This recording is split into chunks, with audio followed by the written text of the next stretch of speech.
Hey guys, Jameson DIY here, back with the Tundra timing belt. We got everything cleaned up here on the water pump mounting surface. Got the thermostat housing all cleaned up, and I just used a combination of some Scotch-Brite, this little wire brush, and some razor blades to get the big stuff off. And then I just did a final pass with this little brittle disc here on a drill, which cleaned it up the rest of the way. Again, I will leave links down in the description for tools and parts that I use that will be handy for you. At this point, let's get back to it. Let's go ahead and get the gasket on there for the water pump and get the water pump torqued to spec, and then let's throw this timing belt on here. Okay, your kit should have came with a couple O-rings. One of the O-rings goes right here on the thermostat housing, and the other O-ring, it goes back there on that pipe.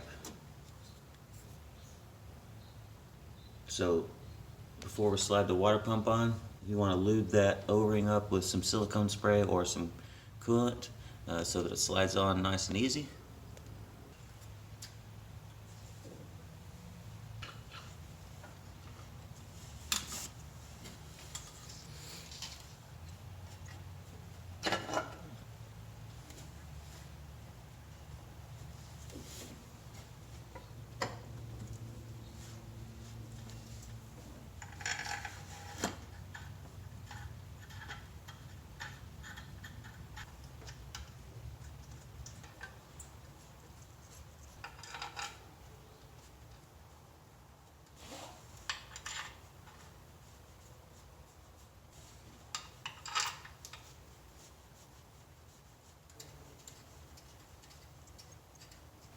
I'm going to get all these bolts snug and then we'll torque them down. The water pump bolts get torqued to 15 foot-pounds.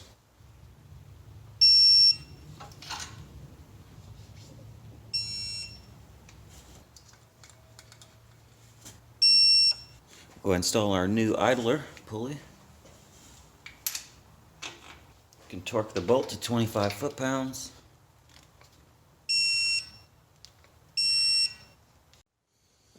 Okay guys, we're about ready to put the timing belt on. So let's look at our new timing belt. We have the marks, which is pretty important in the case because we did have to rotate the engine over in order to keep this cam from springing back.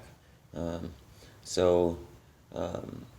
service manual says to rotate the crank 50 degrees, which points the timing mark on the crank pulley to the bolt right here. So when the crank pulley was on, like I showed you, we turned it over clockwise and it pointed the timing mark up to this. So they call that about 50 degrees. We're not really concerned about the actual degrees because we have the marks on the timing belt. What we want to do is get the marks here lined up with the timing marks on both of the top cams, and once we get that done, then we will work our way down to the crankshaft, and we'll probably have to spin that slightly over to get that mark to line up. And then once that's done, we'll put the tensioner pulley on and make sure it's all good to go.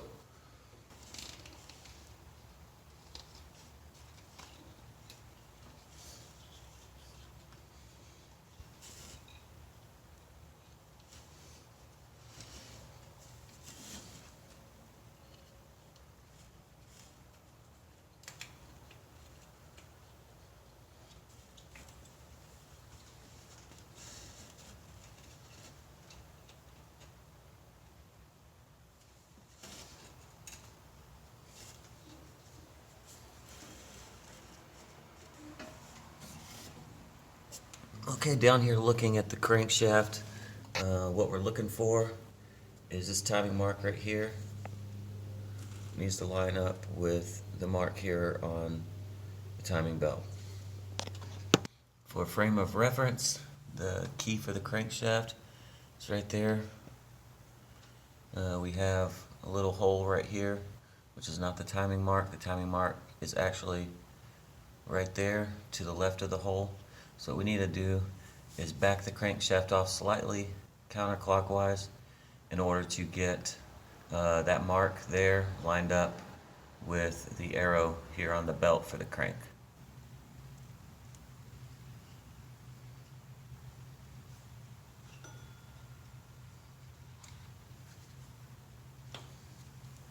So you can see there we have the arrow on the belt lined up with the timing mark there on the crank sprocket. Now we'll go back up top, make sure the belt's aligned still, and then put on the tensioner pulley. Alright, all the marks are lined up, so let's put on our new tensioner pulley.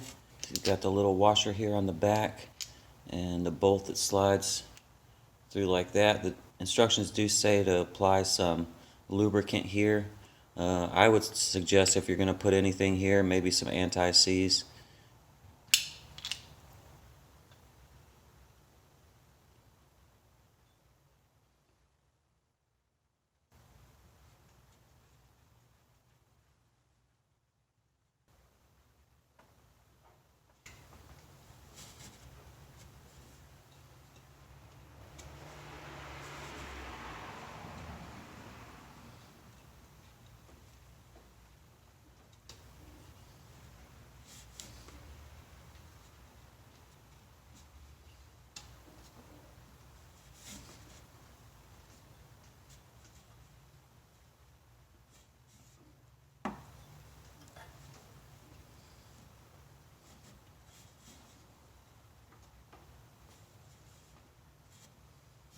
The tensioner bolt gets torqued to 25 foot-pounds.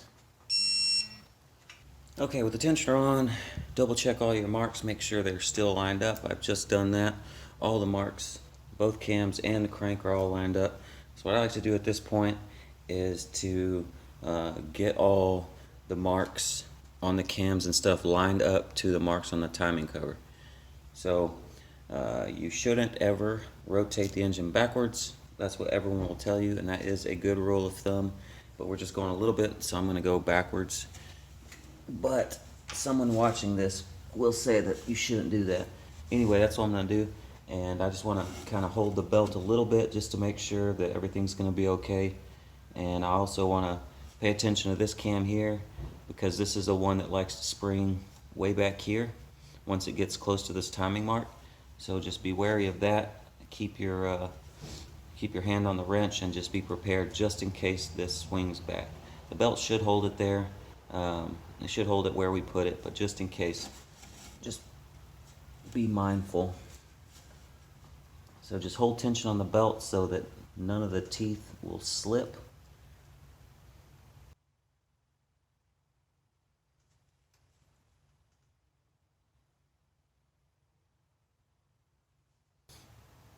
Alright, I've got all my timing marks double checked. Everything is lined up.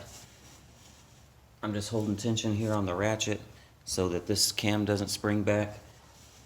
It probably won't, like I said, but just want to be careful.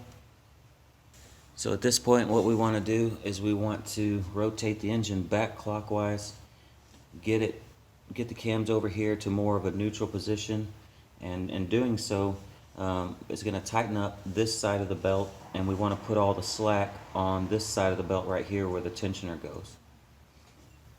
Okay, that's pretty close right here. You can see that the mark is slightly to the right here of our original timing mark. That's got this side of the belt really tight, and it's got most of the slack right here on this side of the belt. There's still a little slack right here, and if we need to, we can rotate just this one cam slightly to the left to take that slack out if we need it once we're putting the tensioner on. Okay, we're ready to put the tensioner on. I'm going to leave my wrench right there just in case I need to move this slightly clockwise, and I've got my wrench here ready to turn this cam counterclockwise if we need to, just to make sure there's enough slack on this side of the belt, because we want all of the slack to be right here at the tensioner pulley. So let's go ahead and get the tensioner started, and we'll move this cam accordingly as we need to.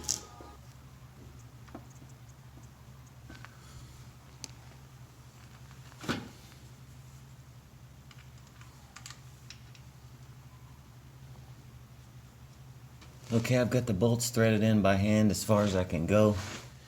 What I want to do now is rotate this passenger side cam just a little bit counterclockwise to get the rest of the slack here on this side by the tensioner.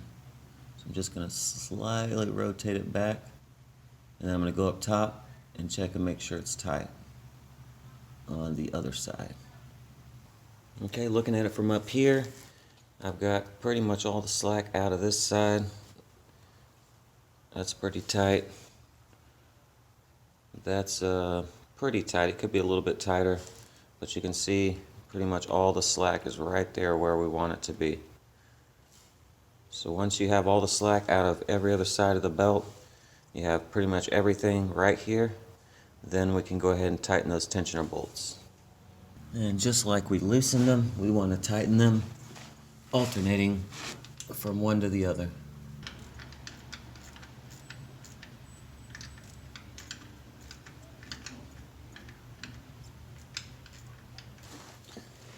The tensioner gets torqued to 19 foot-pounds if you can get a torque wrench in there.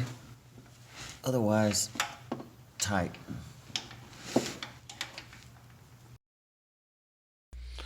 Alright guys, sorry my audio cut out there for some reason. So at this point we're just going to verify that all the timing marks line up. So we can see right there that the mark on the crankshaft sprocket does in fact line up with the mark on the belt.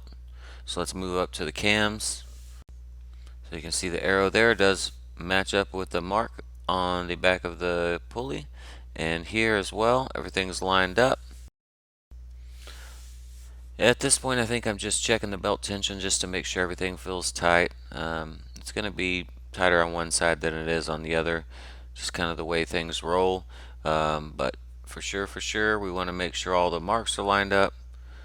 Once we're 100% sure that all the marks are lined up, then we can pull the pin out of the timing belt tensioner. Alright guys, tensioner's on, the pin has been pulled. Let's take a look at our timing marks. I've taken the liberty of just loosely installing the lower timing cover along with the harmonic balancer, just so you can get an idea that everything is in fact lined up. So once you put the harmonic balancer back on, you can see that the mark here lines up with the 0. We've got the cam here. The line on the belt lines up with the mark here on the cam sprocket, as well as the timing mark back here in the back. Looking at this cam, same thing. We have the mark there, we have the line, and then the mark right back there on the timing cover. Now we're ready to put the lower timing cover on. Don't forget your little spacer here. Make sure that it is facing the right direction.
These Serpentine belt tensioner nuts help tighten down the water pump, so we will torque them to the same as the water pump, just 15 foot-pounds.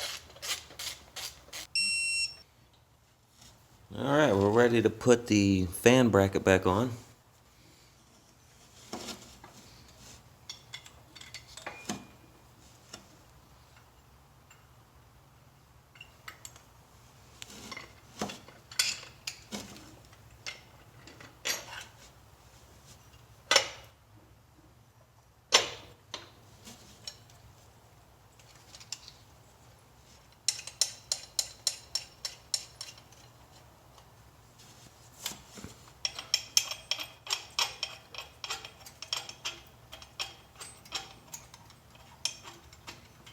In case you're wondering, the 12mm bolts get torqued to 12 foot-pounds, and the 14mm bolts get torqued to 24 foot-pounds.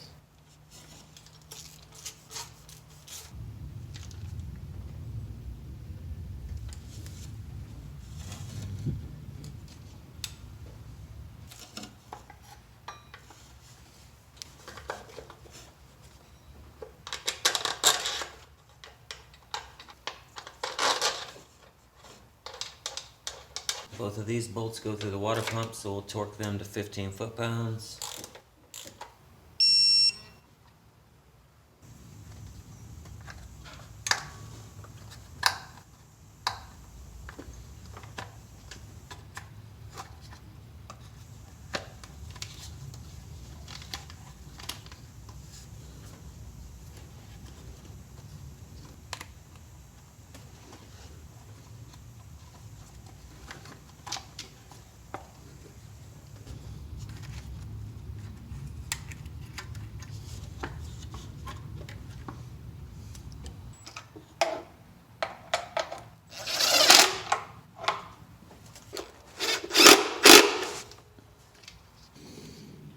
Okay, we can get our coolant pipe back on now.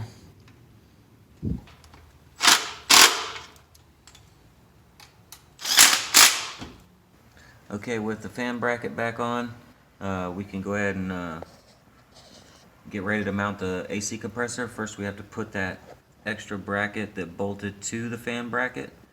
So remember it had those 3 bolts, so we'll get those 3 bolts on and then get ready to put this compressor on.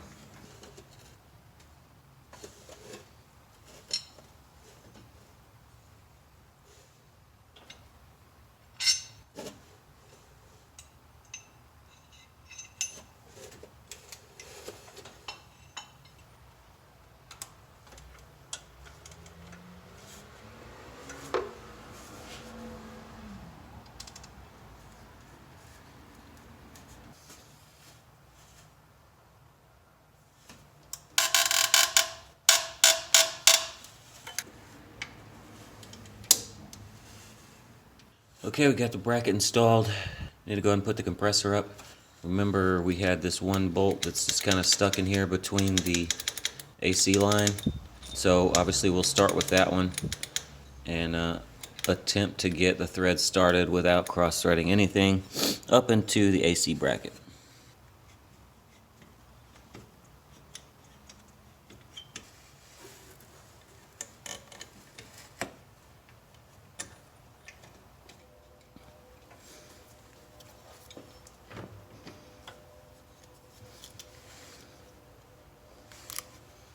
If you're having to start this bolt with a wrench and you're not sure it's quite threaded in all the way, just kind of wiggle the compressor as you're spinning the bolt.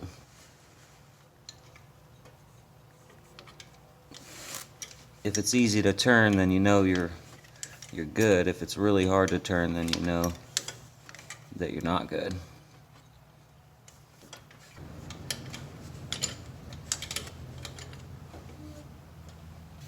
Okay, before you get that bolt tightened all the way down, we want to go ahead and put all the other bolts in, get those started, get the connector back in. We'll get all the other 3 bolts started. I already got this back one started. We'll go down below, get those started just to make sure everything's going to go in straight. And then once we get all those in, then we can come back and tighten this bolt for good.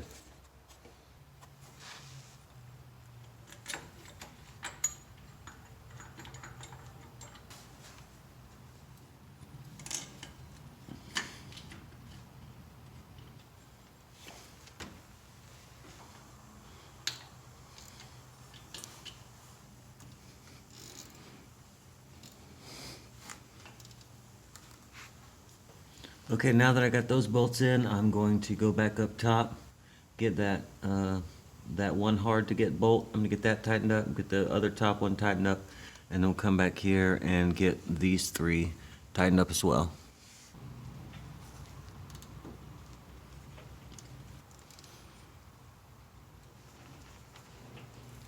Okay, we can go ahead and put on the upper timing cover.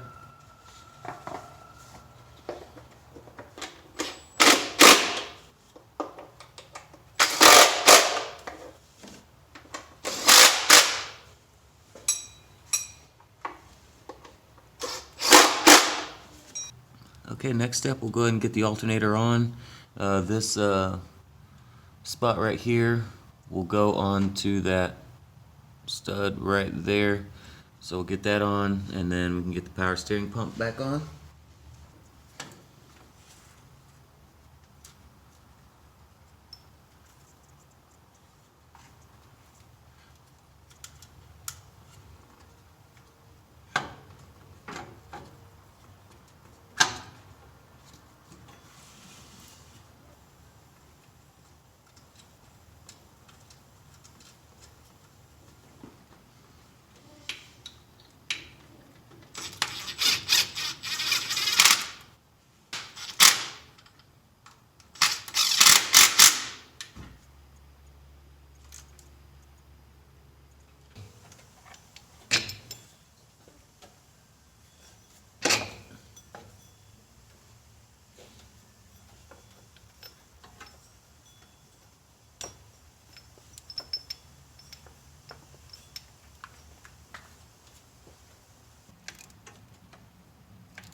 Alright guys, we're in the home stretch. You see I have the hoses here back in the little clip. We've got the cam sensor plugged back in. Where it goes, the clips here are broken. So that's just going to be as good as it's going to get.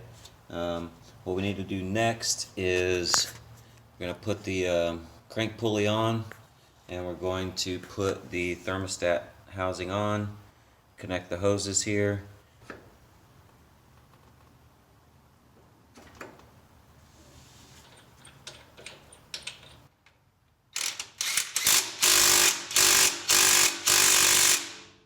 Okay, we're ready for the thermostat housing. That's the new O-ring. Gonna lube that with coolant or silicone spray, whichever you have. I'm sure you have coolant. Coat this groove here with some RTV. So I am using this Permatex Ultra Gray, which is what I like to use on things like this. So you don't need to go overboard, but you just want to fill the groove with the RTV.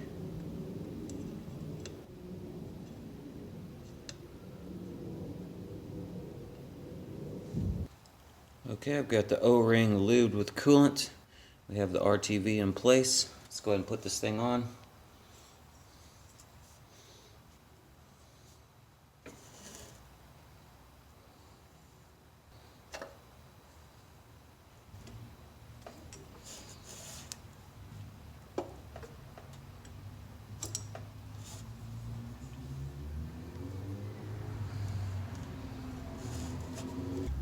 Got the short bolt up here. Got the long bolt here.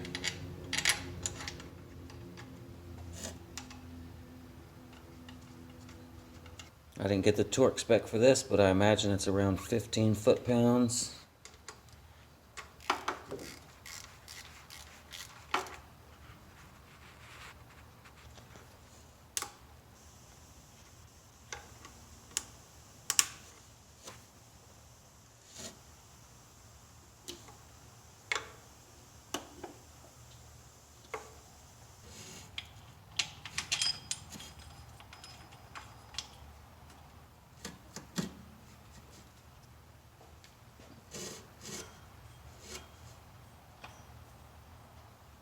Alright, I'm going to attempt to put this belt on now, because it's a lot easier to get the belt on without the fan in the way. So that's what I'm going to attempt to do.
Alright, with the radiator on and the belt on, we can go ahead and put the fan and the fan shroud back on.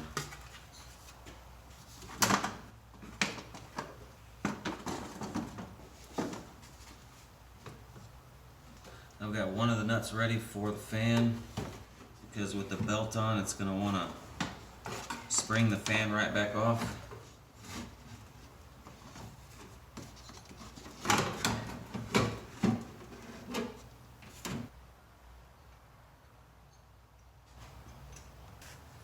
It's going to be pretty impossible to show you what I'm doing. So there, I've got the fan on, I've got one nut started, and I'll just work my way around to all the other four, or all the other three, the three nuts.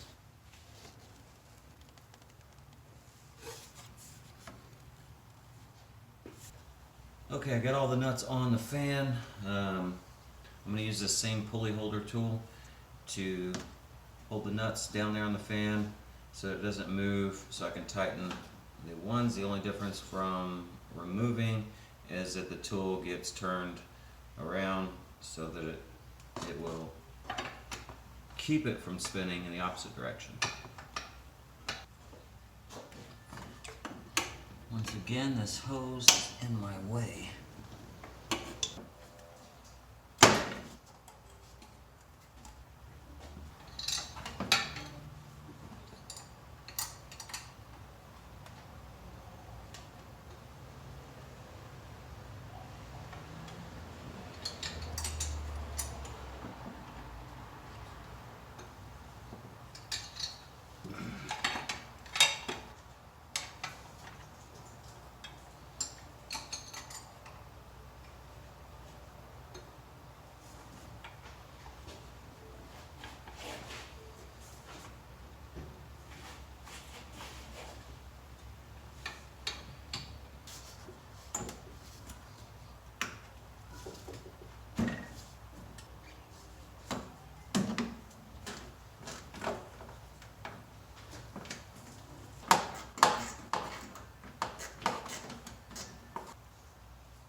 Okay guys, we're just about done.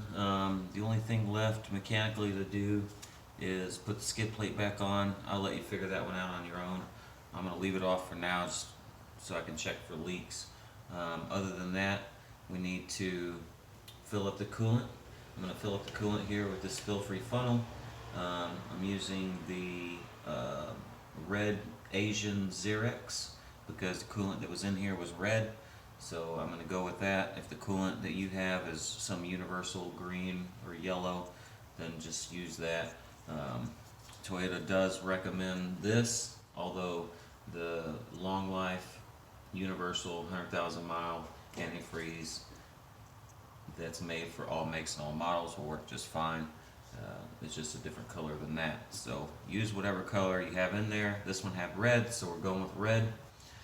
So what we need to do is fill up the coolant. We're going to bleed it. I'm going to show bleeding in a separate video. It's going to be its own video, all on its own. Congratulations on making it this far, but that's really all that's left is just bleeding the coolant, and then once all that's done and the engine's warmed up, check the transmission fluid to make sure that it's full, because we did lose a little bit out of the radiator. Should be fine, but we'll check it anyway just to make sure. And that's about it. So thanks for watching, and hopefully this helped.